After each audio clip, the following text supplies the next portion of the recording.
خود بہت سی مشکلات کا شکار ہوتے ہیں تو ہم نے پھر دوسروں کو بھی نصیحت کرنی ہوتی ہے کہ اگر آپ سیدھے راستے پر چلو گے تو آپ کے راستے میں بہت سی مشکلات ہوں گی. یعنی پہلے تو ہم لوگوں نے خود سیدھے راستے پر چلنا ہے، پھر ہم نے دوسروں کو سیدھے راستے پر چلنے کی تاکید کرنی ہے.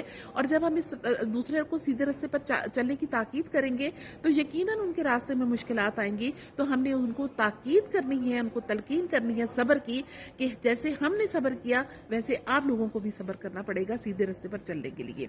تو یہ 4 کیٹیگریز ہو گئی ان لوگوں کی جو نقصان میں نہیں ہیں. اللہ تعالیٰ نے فرمایا والعصر ان الانسان لفی خسر، وقت عصر کی قسم کہ یقیناً بغیر کسی شک کے انسان نقصان میں ہے، خسارے میں ہے. پھر اللہ تعالیٰ نے فرمایا کہ الا الذین آمنوا، لیکن وہ لوگ خسارے میں نہیں جو ایمان لائے. بات یہاں ختم نہیں ہوئی.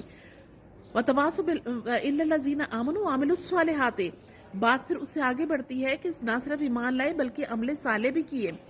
وتواصوا بالحق وتواصوا بالصبر، پھر حق کی تاکید کی اور صبر کی تلقین کی. تو یہ جب 4 کیٹیگریز ایک انسان میں آ جاتی ہیں تو وہی لوگ جو ہے وہ خسارے میں نہیں رہتے. میں نے جیسے آپ کو پہلے بتایا کہ الا الذین آمنوا، الا کا مطلب ما سوائے ان لوگوں کے، اور یہ ما سوائے جب الا لفظ آتا ہے عربی میں تو اس کے بعد تھوڑے لوگوں کی گنتی آتی ہے، تھوڑی چیزوں کی گنتی آتی ہے. تو اس کا مطلب یہ کہ بہت کم لوگ ہیں جو نقصان میں نہیں ہیں، زیادہ تر لوگ نقصان میں ہیں. وجہ اس کی کیا ہے کہ اگر ایک انسان ایمان نہیں لے کر آتا اور اس کے بعد وہ عمل صالح کرتا ہے، وہ حق کی تاکید کرتا ہے، وہ صبر کی تلقین کرتا ہے، تو اس کی پہلی کیٹیگری جو ہے وہ ختم ہو جاتی ہے، تو وہ پھر نقصان میں ہے. اگر وہ ایمان لاتا ہے، عمل صالح کرتا ہے، لیکن آگے حق کی تاکید اور صبر کی تلقین نہیں کرتا تو پھر بھی اس کی ایمان کی کیٹیگری کمپلیٹ نہیں ہوتی. اور اگر وہ ایمان لاتا ہے، نیک عمل کرتا ہے اور صبر کی تاکید، دوسروں کو حق کی تاکید بھی کرتا ہے، لیکن صبر نہ خود کرتا ہے نہ دوسروں کو کرنے کی تلقین دیتا ہے، تو اس کی کیٹیگری بھی خسارے اٹھانے والوں میں ہو جائے گی.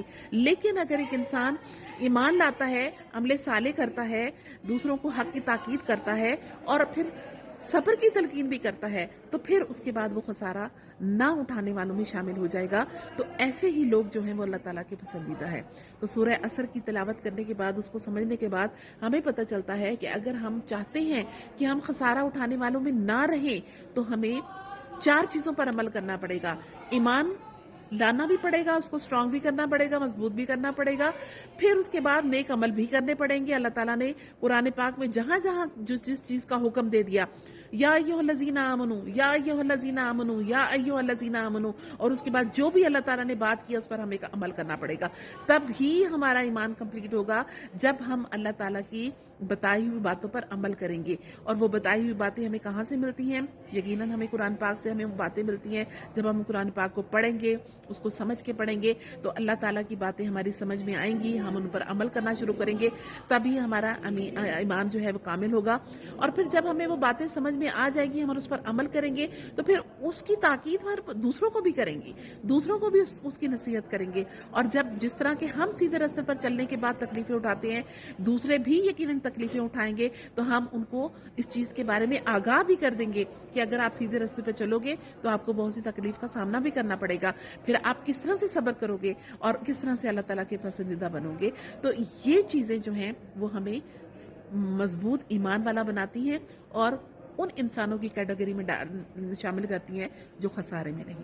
تو آئیے آج کی بات سے ہم فیصلہ کرتے ہیں کہ نہ صرف ہم اپنے ایمان کو مضبوط رکھیں گے بلکہ عمل صالح بھی کریں گے، قرآن پاک کو باقاعدگی سے پڑھیں گے، اس کی تلاوت کو تلاوت کے بعد اس کو سمجھیں گے، اور جس چیز کا اللہ تعالیٰ نے حکم دیا اس پر عمل کریں گے، اور پھر دوسروں تک بھی حق کا پیغام پہنچائیں گے. اور نہ صرف خود صبر کریں گے، تحمل اور بردباری کا مظاہرہ کریں گے، بلکہ دوسروں کو بھی اس کی تاکید بھی کریں گے، تلقین بھی کریں گے، اور ان کو طریقہ بھی بتائیں گے کہ کس طرح سے آپ صبر تحمل کے ساتھ اپنی زندگی کو سیدھے راستے پر چلتے ہوئے گزار سکتے ہیں. تو امید ہے میری اس بات پہ آپ یقیناً غور کریں گے، اور انشاءاللہ تعالیٰ آج کے بعد ہم کوشش کریں گے ہم خسارہ اٹھانے والوں میں سے نہ ہو جائیں، اور اللہ تعالیٰ سے دعا کریں گے کہ یا اللہ تو ہمیں خسارہ اٹھانے والے لوگوں میں شامل مت کرنا.